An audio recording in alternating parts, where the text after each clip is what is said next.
Wahai Jibril, aroma wangi apakah ini?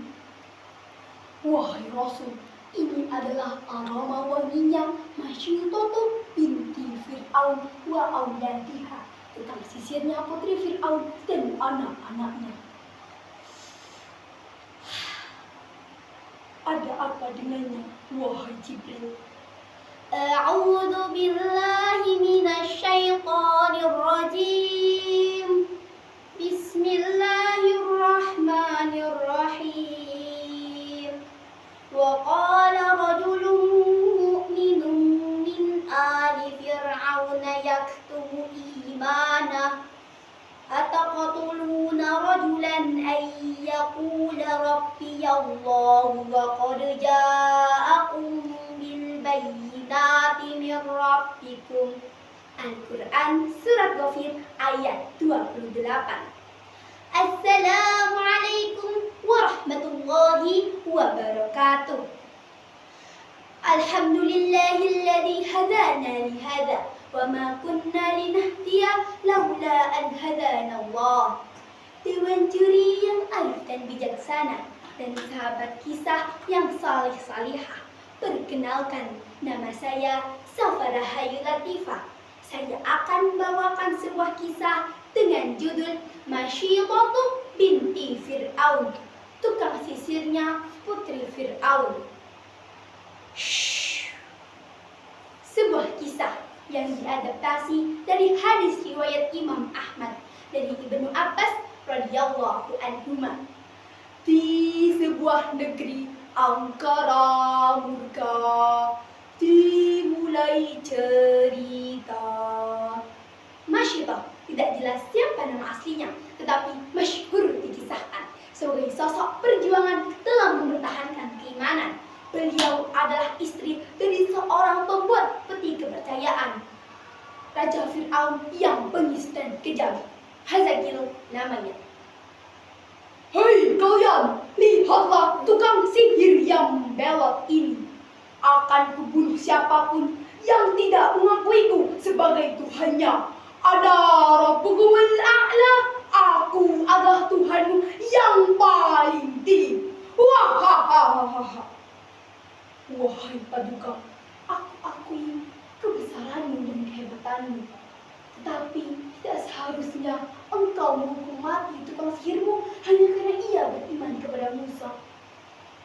Hei Hazakil, dia adalah pengkhianat. Aku adalah yang maha perkasa. Sudah seharusnya rakyat Mesir mengakuiku sebagai Tuhannya. Wahahaha. Tapi paduka, hei Hazakil, apakah kau juga diam-diam telah mengakui ajaran yang dibawa oleh Musa? Jawab, Panglima! Siapkan hukuman mati untuk Hazakil. Bunuh dia sekarang juga. Wafatnya Hazakil, suaminya, meninggalkan duka yang sangat dalam bagi Masyidah. Namun ia terus bersabar dan berserah diri kepada Allah atas kejadian yang menimpa suaminya. Selanjutnya, ia menyembunyikan keimanannya kepada Allah dan bekerja mengabdikan dirinya untuk putri Fir'aun. Tugasnya membantu putri Fir'aun bersolek dan menyisir rambutnya.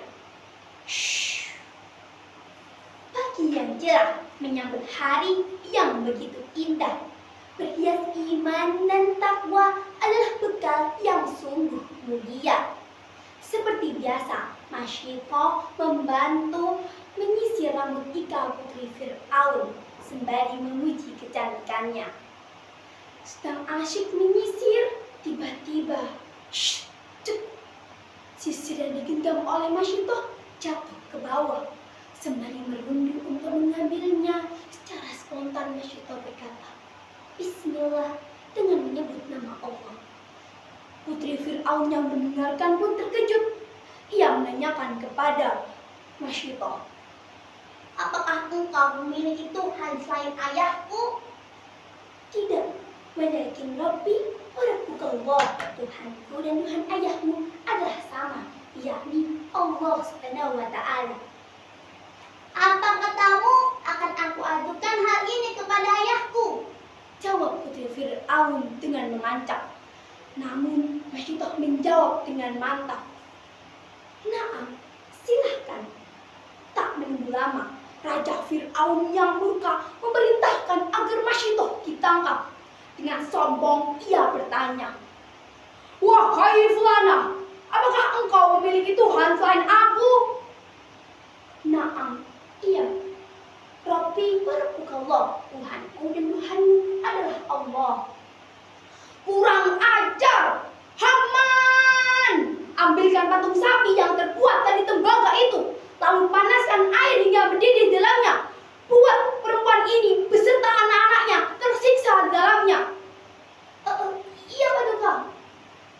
Haman adalah tangan kanan Fir'aun. Tanpa belas kasih, Masyitoh disiksa dengan siksaan yang menyakitkan. Satu persatu anaknya dimasukkan ke dalam tungku raksasa agar Masyitoh meninggalkan agama yang dibawa oleh Musa dan mengakui Fir'aun sebagai Tuhannya. Air mata Masyitoh deras tatkala melihat anak sulungnya berteriak kesakitan. Melihat itu pun Raja Fir'aun memujuk Masyitoh. "Wah, bagaimana Masyitoh?" Namun keimanan Masyitoh semakin kuat. Meskipun hatinya tersayat melihat anak keduanya meregang nyawa dalam tungku raksasa, tibalah giliran anak ketiganya. Seorang bayi yang mungil yang masih menyusu didekapnya dengan penuh cumbu. Rupanya Masyitoh mulai ragu, namun keraguannya mulai terbesit dalam hatinya. Atas izin Allah Subhanahu wa Ta'ala, bayi yang lucu itu berkata, "Ya Umma, iqtahini fa inna adzabad dunya ahwanu min adzabil akhirah." "Ya Umma, tabala, sesungguhnya azab di dunia jauh lebih ringan dari azab di akhirat." Ucapan anak musuhnya membuat keimanan Masyitoh semakin kuat. Ia pun semakin mantap untuk turut melompat ke dalam tungku raksasa tersebut. Namun sebelum ia melompat, ia meminta satu permintaan. "Wahai Fir'aun, aku minta satu permintaan." "Apa itu? Katakan." "Aku meminta agar tulang-tulangku dan tulang anak-anakku dimasukkan dalam satu kain, lalu dikuburkannya." "Itu hakmu atas kami." Dengan keimanan penuh, Masyitoh pun turut melompat ke dalam tungku raksasa tersebut seraya berteriak, "Bismillah, tawakkaltu 'ala Allah, Allahu Akbar. Inna lillahi wa inna ilaihi raji'un." Kisah ini meneguhkan hati kita bahwa apalah gunanya hidup yang bersemayam dalam tubuh tanpa dihiasi dengan iman yang utuh. Jangan sekali-kali hidup dan mati hanya untuk dunia yang fana, tetapi hidup dan matilah untuk menggapai ridha Allah Subhanahu wa Ta'ala. Saya Safara Hayu Latifah, mohon pamit undur diri. Terima kasih sebelumnya, mohon maaf jika ada salah perkataan. Wassalamualaikum warahmatullahi wabarakatuh.